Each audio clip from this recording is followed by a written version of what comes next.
And welcome back to the third section of the Gymnocalycium mega haul. I've set up a kind of production line now, so you can see I've got these pots, so we're going to have that lovely standardised Gymnocalycium collection. We have the Gymnocalycium plants, which we've just looked at individually. I have here quite a stony mix, a general purpose Gymnocalycium mix, which is about 20% of a quite peaty johnniness. It's about 40% coarse, gritty horticultural sand, and it's about 40% largish stones. So I'll have a quick look at those constituents again. So we've got a quite peaty horticultural mix here, a ready-made proprietary compost, in this case johnniness. Now this will make the compost very slightly acidic. Okay, so the other thing we have in there is some very coarse pebbles.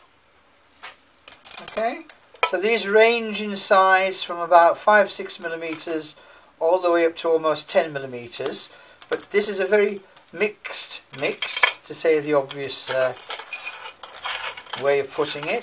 And the other thing we have is some quite damp horticultural sand. Now you notice when I open my hand there, you can see that it's actually staying together. It's not immediately falling apart. This is very important. I'm potting these plants up in December, which many people in the cactus world would say is absolutely suicidal, and they're not wrong. They're not wrong at all. It's not the best time of year to be potting up cacti, but it is an unusually warm and bright December, which is why I'm risking it. So my 20%, 40%, 40% mix, because the compost is very slightly moist, fresh out of the polythene bag, the grit and the sand are both moistish. It means that this will actually provide enough moisture, microscopic amount though it might be, to allow the roots to start to establish. Now they won't grow because there's not enough sunlight in the day, so they'll basically be resting, but they won't dry out. And this mix itself will dry out in about a week or so. So while the plants are settling down for the remainder of their winter rest, if any of them do fancy throwing out some small roots, there is enough moisture in that mix to sustain them. I hope you can see that.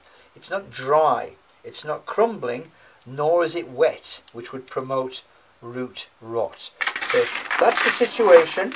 I have put slightly more grittiness in there than I normally do. And here's the drill. So first of all we take our potting receptacle as usual, and in the bottom of the pot, here's a production line, in the bottom of the pot we'll put a small amount of that raw compost. On top of the raw compost we'll place a very small amount of that high phosphate, high potassium, low nitrogen grow more fertilizer. Then we will choose a plant, and I'll choose this lovely Gymnocalycium megati, which has just arrived. We'll fill the pot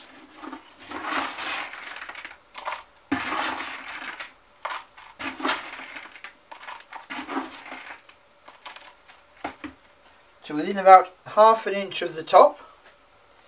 Take our Gymnocalycium megati, and we will actually place a little depression in which we will land the roots. And the important thing now is to make sure that there are soil particles actually working their way around into that root ball. Okay, make sure the plant is absolutely in the centre.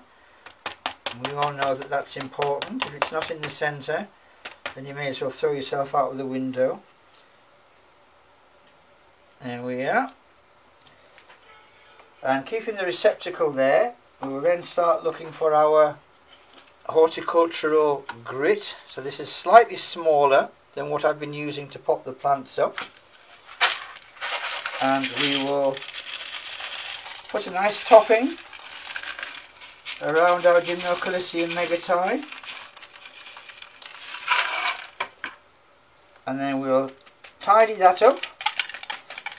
The next bit is the bit that you won't have seen before, because the plant is a little bit low in the pot. So what I'm going to do now is I'm going to lift the plant carefully whilst continuing to tap. And that means that all of the soil particles and the small pebbles will actually be lifting the plant up so it won't sink back to that same low position. And there we are. Find the label so we don't confuse ourselves at any future point. And then we can have a look at the newly potted up Gymnocalycium megati. So that's where it's going to spend the next few years. Nice to see a bit of sunshine on it. So what I'll do, as again as a time saving measure, I'll continue to pot these up, and then we'll come back as soon as they're potted up.